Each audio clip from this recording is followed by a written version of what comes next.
Donc on va laisser les politiques un peu de côté, on va revenir sur le champ justement de la citoyenneté, l'objet de votre travail, mais aussi l'objet aujourd'hui d'une véritable révolution citoyenne. Il y a quelque chose qui se passe, il y a de plus en plus de gens qui s'organisent de manière d'ailleurs informelle, dans tous les secteurs où on a parfois du mal à anticiper ces choses-là, en éducation permanente aussi. Donc, est-ce que vous sentez, comment sentez-vous, comment analysez-vous ces phénomènes citoyens nouveaux et comment, en tant que centre culturel, parvenez-vous à capter cette énergie et en faire quelque chose? Moi, je crois que de tout temps, on se dit, de là où on se place, il y a des choses nouvelles qui apparaissent. Donc, des citoyens qui se mettent ensemble pour faire quelque chose, ça a toujours existé. Donc, ça n'est guère nouveau. Le problème, c'est vers qui ils se tournent. Et donc, effectivement, probablement qu'avant, ils se tournaient vers des partis politiques, vers des syndicats. Donc, on avait tendance à avoir des organisations qui appaient les nouveaux mouvements sociaux. Maintenant, ça devient de plus en plus compliqué, puisque probablement que et les centres culturels et d'autres lieux sont perçus comme des instruments, si pas de pouvoir, en tout cas institutionnels, et qui font peur à un certain nombre de citoyens. Et donc, est-ce qu'ils vont se tourner à un moment donné vers nous pour pouvoir prolonger leur combat? Ben voilà, le pas est un petit peu compliqué pour eux. Et donc, que les citoyens s'engagent, il y a toujours eu. Mais ils reconnaissaient un certain nombre de lieux comme étant le réceptacle de leur malaise. Et donc ils allaient soit trouver le bourgmestre parce que c'était plus près, soit leur syndicat, soit une organisation d'éducation permanente et tout ça, et probablement des centres culturels aussi. Mais le temps, maintenant, est à la prise de position citoyenne comme étant le cœur même de ce qu'ils ont envie de porter et de ne pas faire de compromis, ne serait-ce que même un tout petit peu, en termes d'institution. Et nous sommes les représentants, qu'on le veuille ou non, d'une institution, que ce soit la Fédération Wallonie-Bruxelles, que ce soit la commune de laquelle on est marge. Pour les 3/4 de la population, si pas les 90%, nous sommes donc une institution, donc quelque chose où il est difficile de parfois passer la porte, ou en tout cas de se dire, tiens, ça peut être l'endroit où je vais pouvoir m'exprimer. Et donc c'est ça la différence. Il y a toujours eu des gens qui s'exprimaient, qui avaient des combats. Donc c'est le phénomène de où est le réceptacle dans lequel ils vont pouvoir s'exprimer. Voilà, donc tu peux répondre à la question aussi, et alors réagir aussi par rapport à cette analyse du positionnement. Alors, à Watermal-Boisfort, moi j'ai beaucoup de chance parce que c'est un territoire sur lequel il y a beaucoup de personnes que l'on qualifie d'intello précaires. Et donc ces intellos précaires, ils arrivent chez nous et ils nous proposent des cycles. On en fait énormément. Là, on est en train d'organiser un cycle qui s'appelle Démocratie et nous et qui va traiter de la question des réfugiés. Et donc ensemble, on va aller voir le dernier film d'Ai Weiwei, aller consulter les bibliothèques pour envisager un débat avec un ou l'autre auteur. Donc c'est très riche. Le souci, c'est que c'est toujours les mêmes qui viennent nous voir. Et donc la question qu'on se pose, c'est comment on fait pour capter d'autres publics, d'autres personnes qui ont aussi leur place, et de leur dire, ce centre culturel, c'est aussi votre maison. Donc nous, on a pris le pari d'aller d'abord, dans un premier temps, et c'est tout l'enjeu pour nous dans les 5 années qui viennent, c'est d'aller sur le terrain, d'aller hors les murs, déjà pour rentrer en communication, en contact avec ces personnes. Après, on peut effectivement entendre qu'ils n'ont pas envie d'être associés à une institution, comme tu le disais très bien, qui est une image très ancrée, très liée à l'institutionnel. Après, on peut imaginer des choses hors les murs avec elle et soutenir parce qu'on a un savoir-faire, parce qu'on a aussi des leviers et qu'on a, je pense, tout ce pouvoir de mettre en réseau et de tisser vraiment des collaborations. Parce que pour moi, le cœur du métier, c'est ça, c'est vraiment mailler en fait les initiatives, quelles qu'elles soient.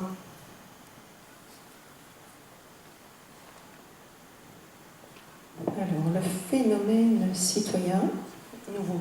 Là, tu visais particulièrement ceux qui suivent une idée, qui s'organisent, qui se coordonnent. Tu pointes plutôt ces citoyens-là. De manière informelle, oui, il y a aussi des choses qui peuvent nous échapper. Forcément, on n'a pas le monopole, mais donc un centre culturel, comment doit-il se positionner par rapport à ça aussi?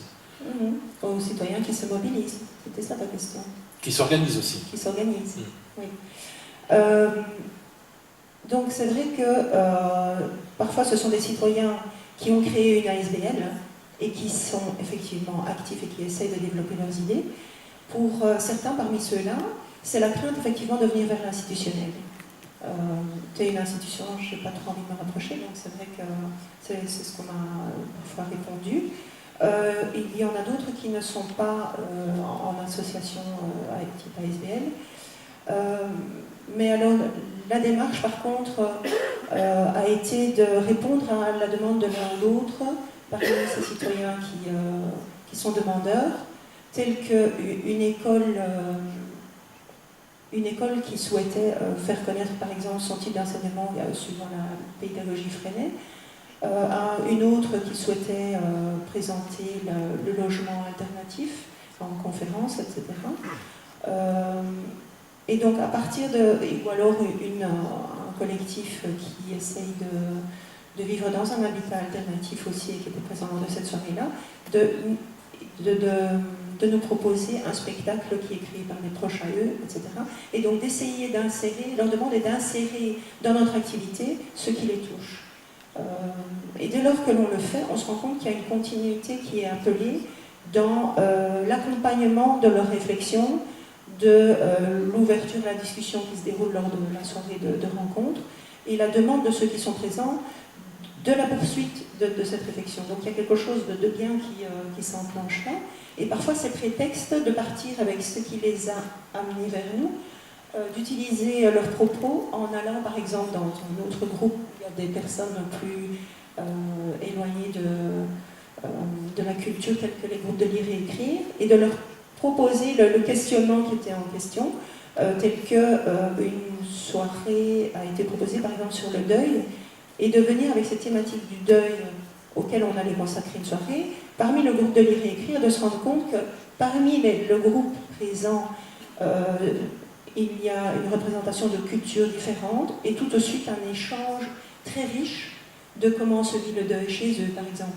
Et donc de proposer que dans la continuité du travail, ils puissent venir échanger en direct avec une assemblée qui est intéressée à connaître aussi leur culture sur cette thématique-là.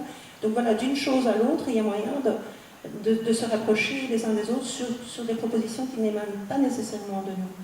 Et ce qui peut parfois se passer aussi, c'est que notre proposition d'ouvrir l'espace de ce bâtiment, qui est plutôt un centre culturel, je ne le vois pas tellement comme une infrastructure qui serait liée qu'à ce bâtiment-là, mais imaginez qu'un bâtiment soit dédié à la culture, il puisse être la propriété pratiquement de chacun, et c'est la manière dont je vais proposer aux acteurs de terrain de leur présenter la chose en disant cet espace, je l'occupe autant que vous, j'en ai la clé, et il se pourrait que vous en ayez la clé aussi.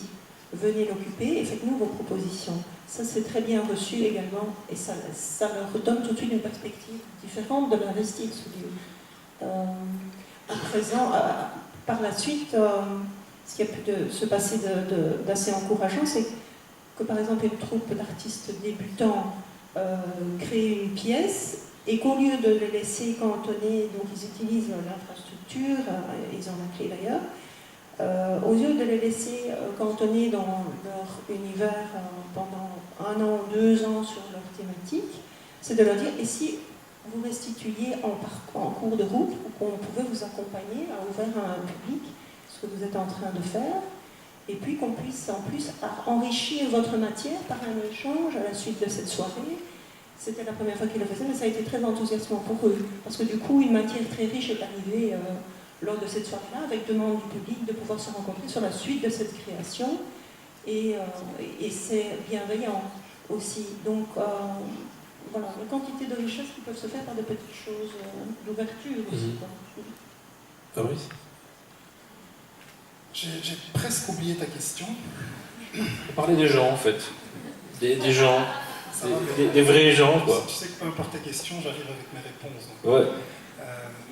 En tout cas, en termes d'organisation, de création collective, de préoccupation, ce qu'on a vu très fort depuis 5-6 ans à Charleroi, c'est la création de tout un tas d'ASBL, de collectifs à connotation urbaine. C'est-à-dire que ce n'est pas forcément des gens qui se connaissaient et qui forment un mouvement, mais c'est un collectif qui s'organisait et qui souhaitait organiser les premières soirées slam à Charleroi.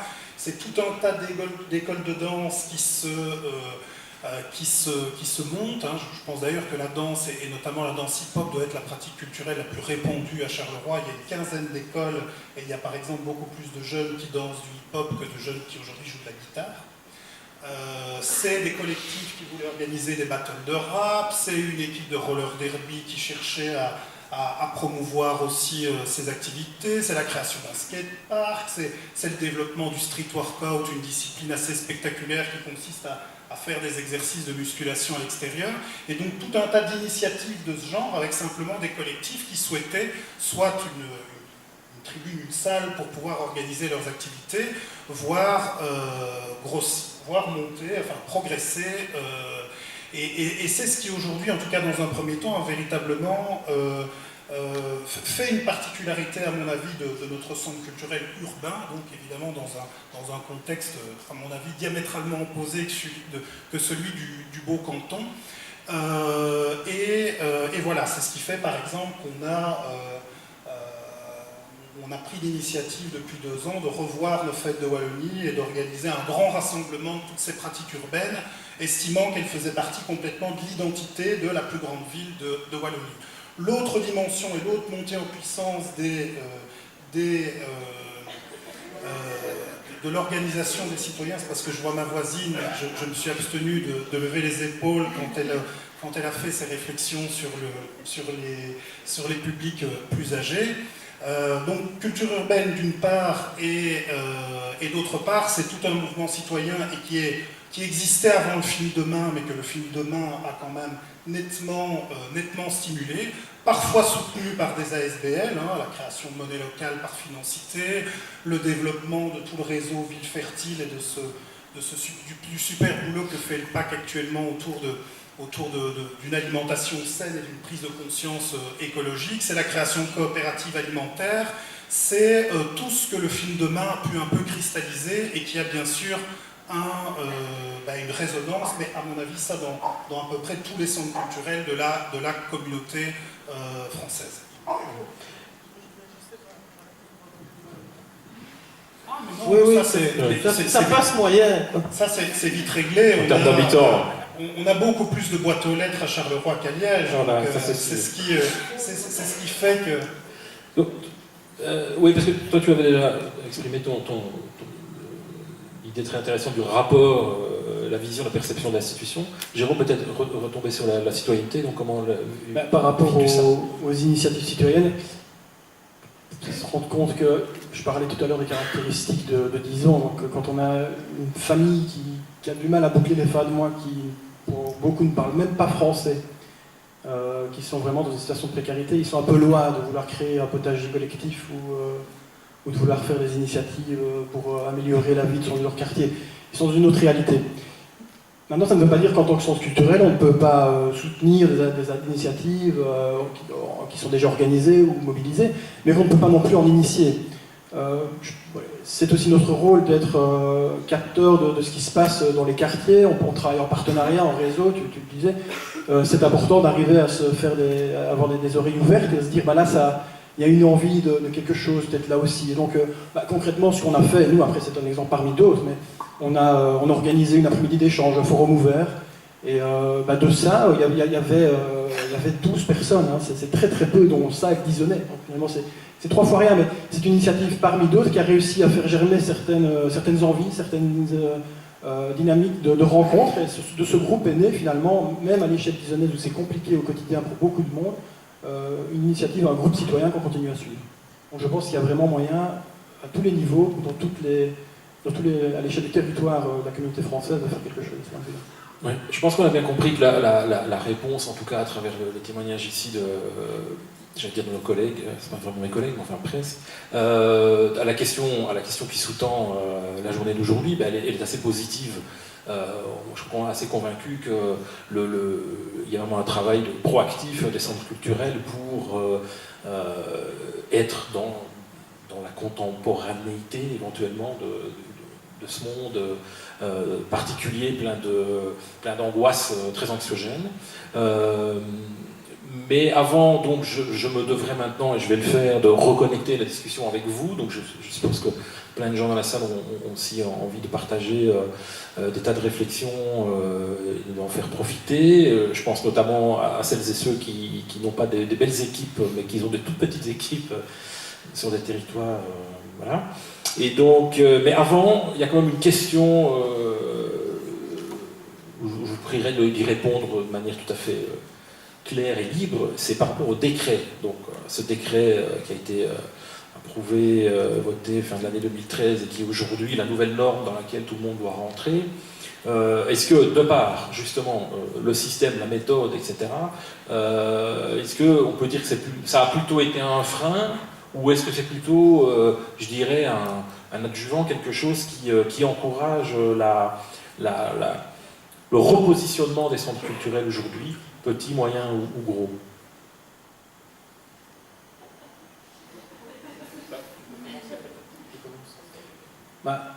Alors, je crois qu'on va distinguer deux choses. Hein. Distinguer la philosophie du décret et les moyens qu'on nous donne pour la mettre en place. Autrement, on est parti pour... Mais si on parle de philosophie du décret, je pense que là, on a vraiment quelque chose qui nous met au cœur de nos territoires. On a une philosophie qui nous veut identifier les enjeux de société. Bon, il y a une analyse partagée, on en pense ce qu'on veut, mais en tout cas, sur le fond, on a un texte qui nous pousse à être au cœur de l'actualité, au cœur de ce qui se passe dans nos villes et communes, arriver à se faire écho de ces enjeux et d'essayer d'y travailler, d'y répondre par notre action culturelle. Donc, sur le fond, moi, je n'ai que du positif à dire sur ce décret. Mais moi, je n'ai jamais connu que celui-là, donc je n'ai pas analysé les autres. On va faire avec, hein, parce qu'on a le choix. Et donc, je pense que c'est effectivement une remise à plat et intéressante du rôle de chacun. Le problème, c'est qu'on a laissé fonctionner, et notamment, je ne parlerai que de mon institution. Mon institution, en lui laissant faire un peu autre chose que ce pourquoi elle aurait dû être mise en place. Et je ne parle pas des 3 années en arrière. Donc, on l'a doté d'une salle, on l'a doté d'outils, on l'a doté d'un certain nombre même de profils de fonctions personnelles qui ne sont pas nécessairement en adéquation avec le nouveau décret. Donc, non seulement il va falloir changer un certain nombre de personnes, pas les changer nécessairement de personnes, mais en tout cas les réorienter vers une autre manière de travailler, mais aussi des habitudes simplement du public, qui lui avait ses habitudes et trouve un peu bizarre que du jour au lendemain on lui dise on va un peu faire moins de ça et un peu plus d'autres choses, et effectivement du coup on se retrouve devant des phénomènes où les gens ne viennent pas nécessairement et ne nous suivent pas nécessairement sur ces dynamiques-là. Parce qu'ils ont eu l'habitude que, notamment la salle chez moi, c'était des concerts, des pièces de théâtre, des choses comme ça, le plus accessible possible. Et donc, c'est un vrai changement, non seulement pour les équipes, mais aussi pour le public qui avait ses habitudes. Et donc, il va falloir un certain temps pour y arriver. Moi, je suis assez d'accord avec Jérôme sur le fond, la philosophie, tout ça est très intéressant. Mais je dis, il va falloir un certain temps pour effectivement faire le switch qui permet à un certain nombre de gens de nous suivre, de réaccrocher le mouvement et peut-être aller chercher d'autres associations que celles qui avaient l'habitude d'être à nos côtés. Moi, j'ai des associations qui sont des associations utilisatrices du sol culturel. Alors, on va rire parce que je pense que Pascal est toujours là aussi dans la salle. Et nous, on a des aquariophiles, on a des gens qui s'occupent, moi j'ai des gens qui s'occupent des petits traits. Qu'est-ce qu'ils en ont à foutre de l'éducation permanente? Je vous le demande. Franchement, eux, ce qu'ils veulent, c'est 2 grandes salles de classe, installer leurs petits traits et regarder tourner leurs petits traits pendant des heures. Je veux dire, le reste, ils s'en foutent, quoi, vraiment. Et je ne me vois pas aller les percuter avec autre chose, ne serait-ce que de temps en temps les intéresser à ce qu'on fait. Mais franchement, ils n'ont pas envie. Et dedans, il y a des vieux, mais il y a aussi des plus jeunes. Et c'est leur passion. Et la seule manière dont ils ont de pouvoir assouvir leur passion, c'est que nous, on a des locaux qui permettent de les accueillir. Ouais. Et je pense que c'est tout aussi respectable que le talentueux artiste qui a décidé de changer le monde. Voilà, vous voyez, donc l'écart est assez profond. Mais moi, j'ai autant de respect pour les uns que pour les autres. Et ils ont autant leur place les uns que les autres. Et donc on ne va pas demain se transformer en des nouveaux lieux hype à la mode, machin truc, où il n'y a que les artistes qui passent et qui vont révolutionner la planète. Ça saurait, hein, parce que depuis le temps qu'il le dit, ce serait fait. Et moi, je reste attaché aux gens qui font partie aussi de lieux qui sont simplement des lieux utilitaires et dont ils ont besoin parce qu'ils ne sauraient pas les avoir si on n'était pas là. Et pour en revenir aussi sur, par exemple, les jardins partagés, nous, on a fait redécouvrir sur le territoire de Jupy notamment qu'on avait des jardins partagés depuis plus de 50 ans. Hein, donc, ce n'est pas une idée neuve qu'il y ait des jardins partagés dans les communes ou dans les lieux, mais ça existe. Voilà, la Ligue horticole, elle s'appelle Ligue royale horticole, donc fatalement, elle a plus de 50 ans. Donc voilà, le problème est résolu. Donc il y a des choses où on ne découvre pas aujourd'hui, mais donc il faut soutenir les initiatives locales, leur dire qu'on est là pour les aider, mais qu'ils soient du type de la modernité dont on a envie, posant des questions sur la société, tout ça, mais aussi, et simplement parce qu'ils ont envie, collectivement, d'assouvir une passion qui est tout aussi respectable. Voilà. Bon, sur la symbolique du train, on peut faire un beau travail d'éducation permanente, mais François en parlera encore. Mais donc sur la philosophie générale du décret, tout à fait d'accord. J'ajouterais que le concept est suffisamment souple qu'il permet de donner du sens dans un territoire complètement rural ou dans un territoire urbain post-industriel. Et donc trouver un modèle parmi ces réalités excessivement différentes, c'est quand même excessivement compliqué. Et puis tout ce travail et l'obligation de formuler ça sous forme d'enjeux de société et de décliner ces enjeux sous forme d'action culturelle, remettre de la cohérence dans ce qui pouvait parfois être une poule sans tête et les différentes missions de l'ancien décret. Là où j'ai un bémol aussi évidemment sur le financement, mais c'est sur le montage qui permettent d'arriver à tout ça. Mais dans le contexte Carolo, la seule possibilité de garder notre subvention, c'est d'intensifier notre action sur un territoire de plus de 100 000 habitants, et puis de se spécialiser en art de la scène. Moi, j'aurais aimé des paliers d'intensification de l'action culturelle à 150 000 habitants, 200 000 habitants, 250 000, 300 000, 500 000, où là, il y aurait eu un vrai débat dans notre contexte. C'était d'abord la taille de notre territoire à un moment où Charleroi se métropolise, d'une part, et puis il y aurait eu une vraie question, est-ce qu'on intensifie sur 200 000 et qu'on laisse de côté la partie diffusion, en tout cas est-ce que la diffusion devient plus anecdotique, ou alors est-ce qu'on le monte comme ça, et le décret empêche en tout cas d'avoir ce débat-là qui aurait été plutôt très très positif. Alors, ce que je sortirais peut-être du décret, c'est son souhait d'être vertical et de traverser l'ensemble de toute notre société, toutes les couches de la société. Et donc, je trouve que c'est encourageant d'avoir un texte comme cela pour le déployer sur le terrain. Et je suis d'autant plus enthousiaste que j'ai pu le tester en partie sur le monde des bibliothèques et de voir combien ça ouvre de possibilités à fonctionner autrement. Donc oui, moi je trouve ça encourageant. Personnellement, je trouve que le tour de force de ce décret, c'est effectivement toute cette analyse partagée et qui ne va pas s'arrêter au moment où on dépose le dossier. C'est de se dire que c'est un processus continu en fait. Ce qui a comme conséquence aussi, comme tu le disais tout à l'heure, c'est que ça va faire bouger énormément de gens dans l'équipe, dans leur manière de travailler. Moi, je suis toujours assez saisie par le nombre d'heures qu'on passe dans notre bureau, derrière notre ordinateur, à répondre aux 150 000 quotidiens. Et donc là, il va falloir faire des choix et on ne va pas pouvoir continuer à faire comme on faisait avant, tout en se situant effectivement sur le terrain en lien direct avec le citoyen pour faire ce qu'on disait tout à l'heure, c'est-à-dire être à l'écoute, sentir, capter ce qui se passe sur le territoire et puis créer ensemble en fait des nouvelles propositions, des nouvelles actions culturelles. C'est tout l'enjeu, je pense, de ce décret. Ensuite, personne n'a dit parce que ça tombe sous le sens. Le problème, c'est le temps, évidemment. Le temps dégagé par les équipes pour pouvoir faire ça bien, parce que convaincu, je pense, en tout cas, au sein de la vénerie, on l'est. La question qui se pose, c'est comment et avec quels moyens on va pouvoir y arriver. Voilà. Quelqu'un veut ajouter quelque chose à ça? Non. Donc, maintenant la parole est à vous. Ben non, évidemment, il y aura une interactivité puisque nos invités, évidemment, ont la possibilité de réagir à ce que vous allez dire. Est-ce que des micros peuvent circuler dans la salle?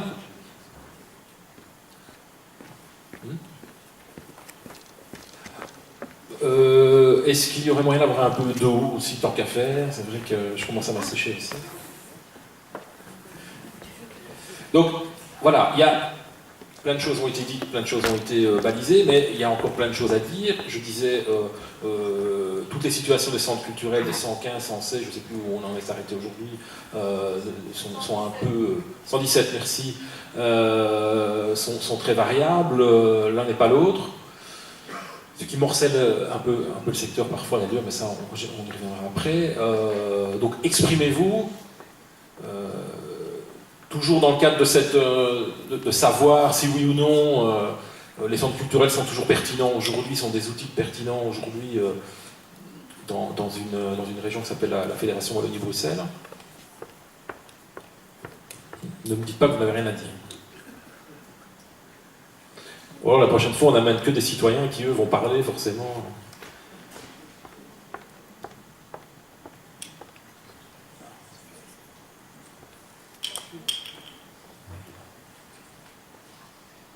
Ah oui, Karine Dechaud du Centre culturel de Rochefort. Moi, je reviens juste sur la question du rapport avec le politique. Je pense qu'on peut peut-être nuancer, amener et insister sur une dimension supplémentaire